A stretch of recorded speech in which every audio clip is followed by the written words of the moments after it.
Foi desanimador. Foi desanimador. Quando eu liguei a televisão, o Fluminense já tava perdendo, Léo. Mas você ligou com 1 minuto, né? Cara... Primeiro, boa noite pra todo mundo. Já tava uns 4, 5 minutos no primeiro tempo. Aí já tava perdendo. Ó, eu vou dar um depoimento aqui super divertido. Eu tava em casa, eu moro aqui perto da rádio, né? Eu saio do Rádio Esportes, vou almoçar em casa e depois eu volto pra preparar a turma do bate-bola. Aí eu tava em casa e a Gil, minha esposa, tava de home office. Aí a Gil saiu no meio do corredor e falou: o que tem aí agora? Eu falei: vai começar o jogo do Fluminense no Mundial. Eu acho que eu vou fazer uma pipoca. Na hora que eu levantei, aí eu escutei gol. Eu falei: não é possível. Não deu tempo nem da pipoca, que é 3 minutos. Então, ô João, a disparidade é muito grande. Aconteceu o que a gente esperava, deu a lógica, né? Existe uma disparidade muito grande técnica, tática, financeira e física entre os times sul-americanos e os europeus. Logicamente que um time brasileiro chega lá, como o Fluminense chegou, muito desgastado. No final da temporada, o último jogo da temporada, o City está no meio da temporada. Então, sim, os europeus levam uma vantagem física, mas tá demais. Eu vi o John Arias, que tem um preparo físico absurdo, que tem 26 anos. Com 30 minutos, o Arias já estava com a gravata lá, com a língua já saindo para fora de correr. Por quê? Porque corre atrás dos caras o tempo todo, porque os caras não erram passe. Esse é um grande fundamento, esse é o grande lance do City e do Guardiola. Os caras não erram passe. Eles têm uma tranquilidade para trocar a bola. E eu tenho uma discussão boa aqui, tá? Beleza, o Fluminense foi lá, não tinha como ganhar, tomou de 4. Agora, os nossos times aqui, o campeão da América, ele é pior que times medianos da Premier League? Porque os times da Premier League não tomam esse passeio, não. Ô, Léo, vamos lá.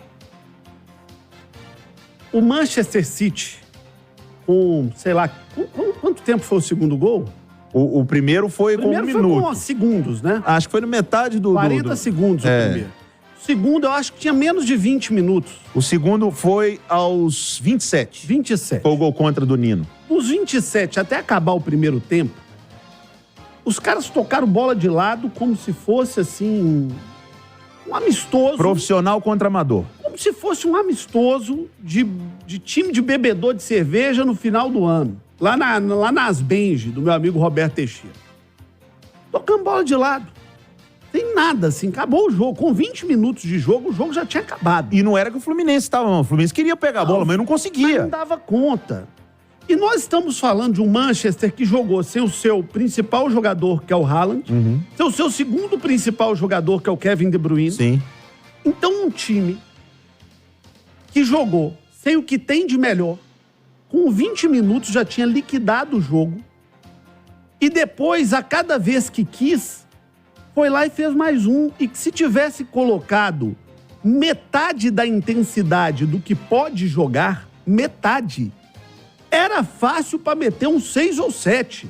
E olha, falo isso de maneira muito respeitosa com o Fluminense, porque o que eles fizeram com o Fluminense, provavelmente eles fariam com qualquer time do futebol brasileiro. Sim. E talvez sul-americano. Talvez uns times mais defensivos dariam um pouco mais de trabalho. Olha... Porque... Mas, João, aí vem um lado legal. Eu gostei do Fluminense não ter perdido a sua essência. Sabe? Gostei sim. Sabe por quê? Porque todo mundo vai pra lá pra se defender, cara. Eu ia pra defender e não passar. Não, eu não discordo. Eu só tô dizendo, você não pode tirar disso dos caras. O Fluminense tentou sair jogando. O Fluminense tentou. Só que entre tentar e conseguir, contra o Manchester City tem um abismo. Mas eu continuo com a minha preocupação. Os times medianos da Premier League não tomam passeio assim do Manchester City. Então o futebol sul-americano tá tão atrás, que nós já estamos atrás da prateleira do médio. Mas há muito tempo. Média? Mas há muito tempo. Mas da média? Ô, Léo, há muito tempo. Quem escuta o Bastidores sabe do que eu falo aqui há muitos anos. Nós temos aqui a 4ª divisão do futebol brasileiro no momento, Léo. 4ª divisão do futebol mundial? Não, do futebol brasileiro. Porque os nossos estão lá. A 4ª, quem tá jogando aqui, representa a 4ª divisão. João Vitor, você tá ficando doido? Talvez, mas vamos lá. A 1ª divisão tá no Real Madrid, tá no Barcelona, tá na Inter de Milão, no City, tá no Bayern de Munique, tá no Manchester City, tá no Liverpool, tá no Arsenal, tá no Milan, Tá na Juventus. Tá bom, nós já entendemos. No Napoli, tá nos... E olha que você falou muito time. Tá nos 20 principais times da Europa. Tá lá o que nós temos de qualidade número 1 no futebol brasileiro. Quando você vai para uma segunda faixa do futebol europeu, que são as equipes que disputam Liga dos Campeões da Europa sem muita chance de ganhar título, as equipes de Portugal, as equipes da Holanda, as equipes secundárias da França, fora o Paris Saint-Germain, as equipes secundárias da Espanha, fora Atlético, Real e Barcelona. Quando você pega essas equipes, ali você tem a segunda linha dos jogadores brasileiros. Vou dar um grande exemplo aqui, o Newcastle. Bruno Guimarães, titular absoluto do meio-campo da seleção, agora joga no Newcastle. Não faz parte do Big Six lá da O Scarpa, que tá vindo pro Atlético, do Nottingham Forest, para ser a grande contratação do futebol brasileiro no ano, não foi contratado lá nem pelo Liverpool, nem pelo Manchester City. Foi nenhum dos Manchester, foi pro Nottingham Forest. E não conseguiu jogar. Então, e a terceira divisão, João Vitor? A terceira linha do futebol brasileiro? Eu diria que a gente tá nessa, eu quero ver onde tá nessa. A terceira linha do futebol brasileiro tá no leste europeu, tá no mundo árabe, tirando agora essa invasão de bilhões aí da Arábia Saudita, mas já tinha gente indo pro Catar, pro Kuwait, pra Arábia Saudita já há alguns anos.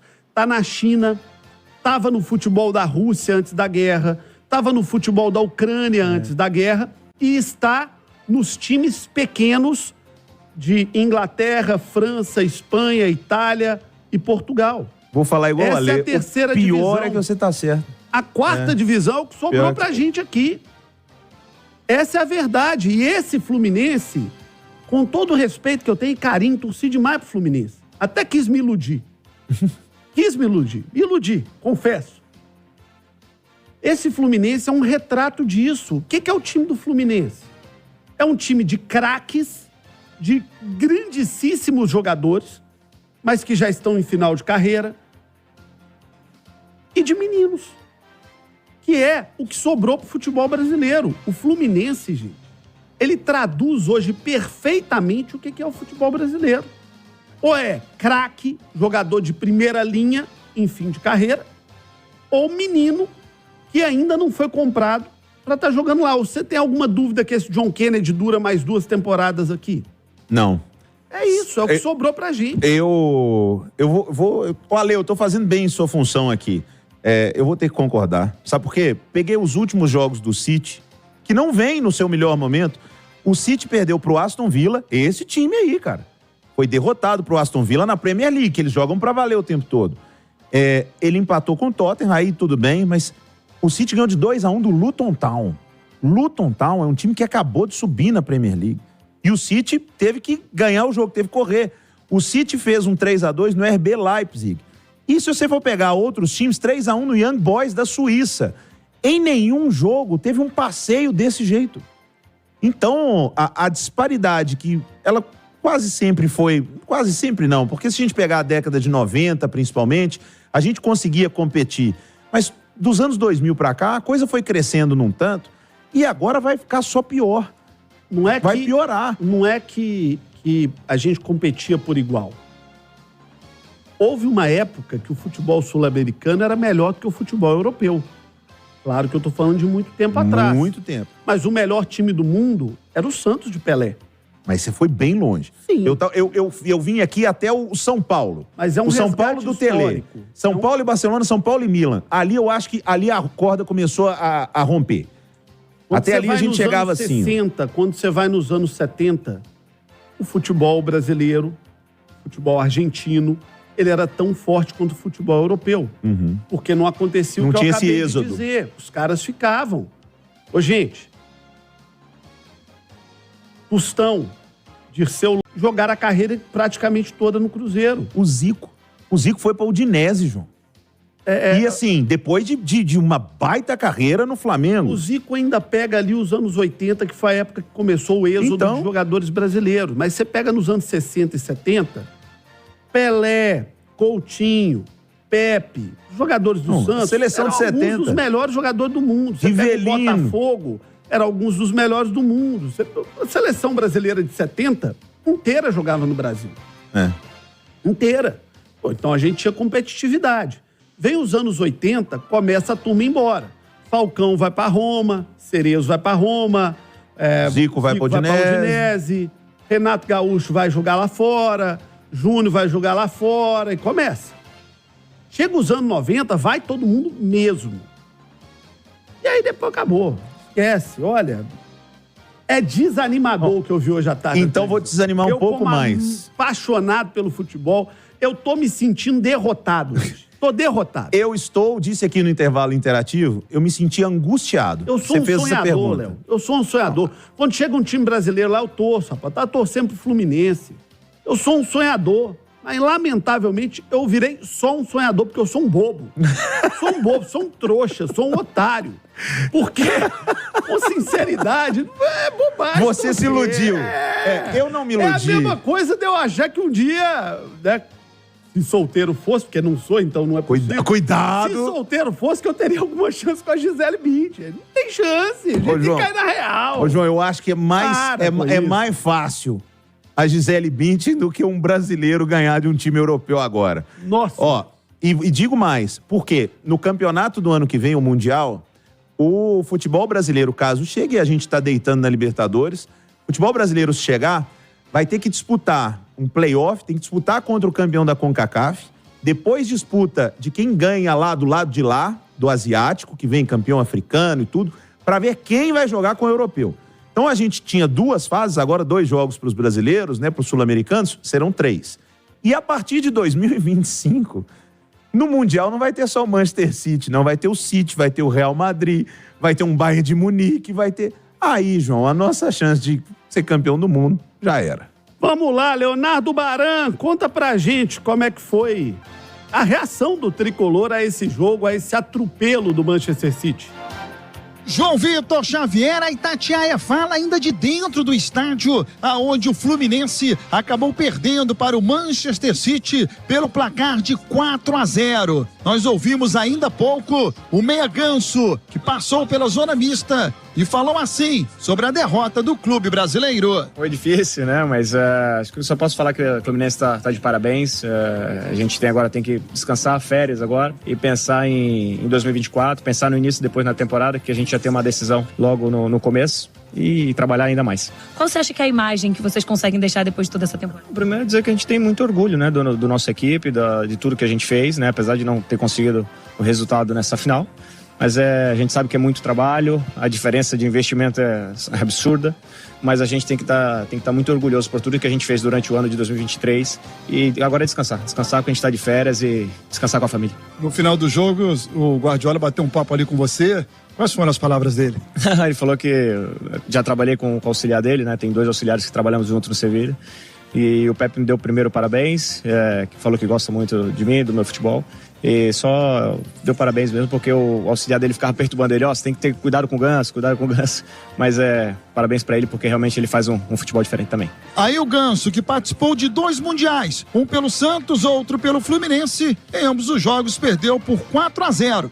João Vitor Xavier. É a realidade. Os 2 jogos expressam muito bem o que é a realidade. Lamentavelmente.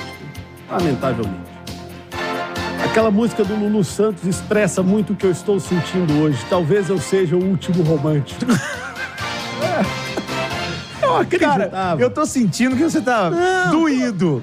Você ficou doído. Além do Fluminense, cara. Sei, ué. Hoje foi a demonstração cabal, absoluta, do que a gente já sabe, na verdade, da nossa decadência, Léo. Do futebol brasileiro comparado ao europeu, ué. Ô, João, vamos rematar? É outro esporte lá. Eles jogam outro esporte. A gente joga futebol, eles jogam em outro nível. E aí até pra gente aprender, ficaram debochando do Flamengo, quando o Flamengo perdeu de 1-0 pro Liverpool, que foi troféu de igual para igual. Cara, quando a gente já consegue isso hoje, já é uma glória. E o Edu Panzi trouxe aqui na turma do bate-bola, a gente torce pro brasileiro ganhar. O Edu falou que a gente precisa mudar, a gente tem que torcer pro brasileiro fazer um gol. Porque desde 2013, há 10 anos, que nós só fizemos um gol, que foi um gol do Palmeiras contra o Chelsea, só.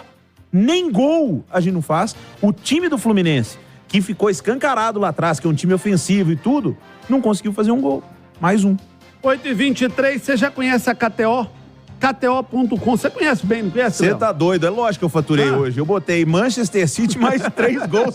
Eu não me iludi, eu faturei. Ai, meu Deus, eu perdi um dinheirinho lá. Eu achei que ia conseguir um milagre lá, ia dar 7, né, Léo? Nossa. Não, vai lá o Cano, vai.